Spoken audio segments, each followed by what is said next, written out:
নিযুক্তিখিনি বৰ্তমান অসমৰ পৰিৱেশটোৰ কাৰণে আমি অলপ অপেক্ষা কৰিছিলোঁ। 1 তাৰিখৰ পৰা ডিপাৰ্টমেণ্টবিলাকৰ লটাৰী আৰম্ভ হ'ব, কোন ডিপাৰ্টমেণ্টত যাব। ইন দি মিন টাইম প্ৰাথমিক শিক্ষকৰ ৰিজাল্ট এটা দিব বাকী আছে। গতিকে অক্টোবৰৰ ভিতৰত প্ৰাথমিক শিক্ষকৰ 5000 পোষ্টৰ ৰিজাল্টটো হ'ব। গতিকে মই ভাবোঁ যে নৱেম্বৰ মাহত আমি নিযুক্তিবিলাক দিব পাৰিম।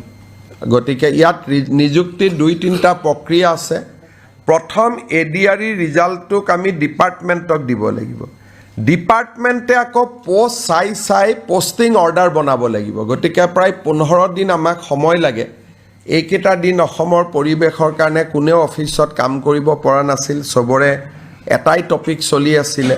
সেইটো কাৰণে আজি কালিৰ পৰা আমি কামত হাত দিম। প্ৰাথমিক শিক্ষকৰ ৰিজাল্ট এটা দিব বাকী আছে। গতিকে অক্টোবৰৰ ভিতৰত প্ৰাথমিক শিক্ষকৰ 5000 পোষ্টৰ ৰিজাল্টটো হ'ব। গতিকে মই ভাবোঁ যে নৱেম্বৰ মাহত আমি নিযুক্তিবিলাক দিব পাৰিম। গতিকে ইয়াত নিযুক্তিৰ 2-3টা প্ৰক্ৰিয়া আছে। প্ৰথম ADRE ৰিজাল্টটোক আমি ডিপাৰ্টমেণ্টক দিব লাগিব।